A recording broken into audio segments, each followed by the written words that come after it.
Prezados colegas, trabalho final da disciplina Municípios e Arranjos Interfederativos.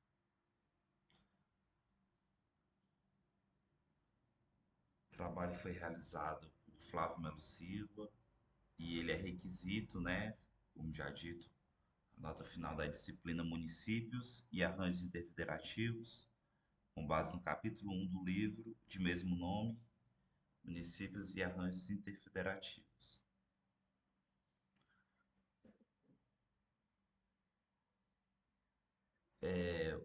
O capítulo fala, né, sobre, justamente visa falar sobre a forma de Estado brasileira, né, a forma de Estado federado e a importância dos municípios dentro desse contexto.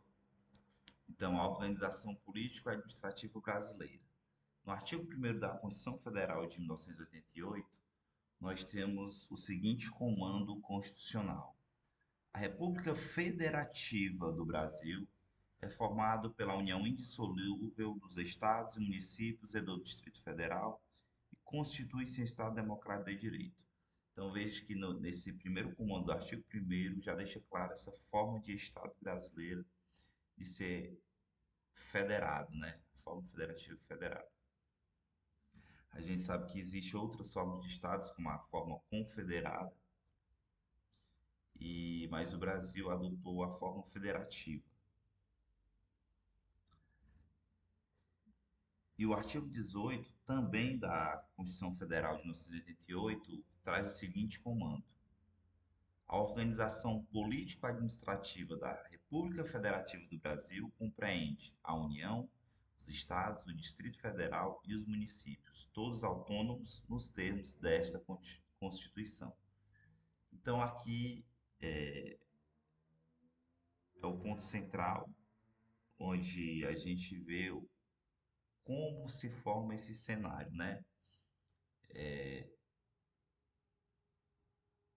A gente tem essa descentralização política, que nada mais é justamente de pegar a competência e especializá-la desde o nível nacional ao nível passando pelo nível estadual e até o nível local, né? E o Distrito Federal ele meio que faz tem essa um aspecto estadual, municipal, mas essa é a nossa organização política administrativa. União, estados, municípios e o Distrito Federal. Algumas características do federalismo, principalmente no contexto brasileiro, são a auto-organização.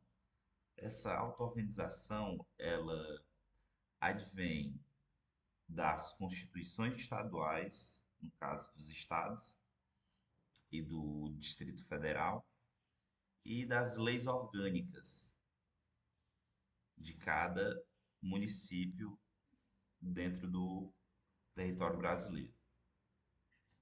Já a autolegislação diz respeito sobre a edição de suas próprias leis, tanto no âmbito também estadual como no âmbito municipal. Autoadministração. Temos aqui justamente essa autonomia administrativa, tributária e orçamentária. E o autogoverno, né? Tanto os estados como os municípios elegem seus próprios representantes. No caso do, dos estados, nós temos um panorama mais complexo, assim, parecido com o da União. Temos, né, os poderes executivo, legislativo e judiciário. No plano do executivo, nós temos a figura do governador e do vice-governador,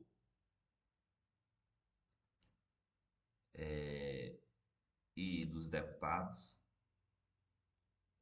estaduais. Já né, os deputados estaduais se referem a justamente as assembleias legislativas, né? são dentro das assembleias legislativas que representam esse poder legislativo, e tem o judiciário, né, com, com seus juízes, né, e membros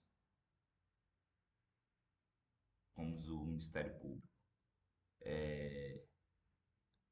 Nos municípios, diferentemente dos estados, não temos a figura judiciária, né? O que ainda existe são os procuradores municipais, mas não se refere a um poder judiciário. E temos no poder executivo o prefeito e o vice-prefeito, e no poder legislativo os vereadores. Existem outras características dentro do federalismo, mas essas são as principais, são as nucleares, que vale a pena a gente ressaltar. O federalismo cooperativo brasileiro, né? Aí traz justamente essa ideia que assim como os poderes são independentes e harmônicos entre si, os entes políticos, né, União, Estados-membros, Distrito Federal e municípios, são autônomos, eles têm autonomia, como a gente já viu, possuindo competências privativas, mas também eles possuem competências comuns e concorrentes. Então, tem um capítulo constitucional que vai determinar justamente essas competências. No caso dos estados, a competência é residual. Tudo que não está dito lá sobre a União ou sobre os municípios de competência privativa recai sobre os estados. Mas temos um rol lá, um pouquinho até extenso, de o que é a competência tanto legislativa quanto desse, como o Estado, né? Ele vai se compor ali. Então, mas é importante essa cooperação se dar justamente através dessas competências comuns e concorrentes entre União, Estados e municípios. E aí, o que são os municípios, né? Os municípios, assim, numa abordagem mais conceitual, segundo Barbui, é a unidade política fundamental. É uma reunião natural e legal de famílias e de outros grupos sociais naturais, radicados em determinada área geográfica e sob um governo autônomo. Temos o comando constitucional, no artigo 29, que fala justamente como é que se organizam os municípios, né? O município reger-se-á por lei orgânica, votada em 2 turnos, com interstício mínimo de 10 dias e aprovada por 2/3 dos membros da Câmara Municipal, que a promulgará, atendidos os princípios estabelecidos nesta Constituição, na Constituição do respectivo Estado e os seguintes preceitos. Então, essa forma é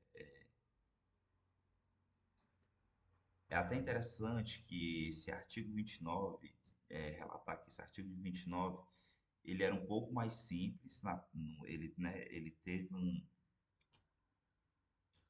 houve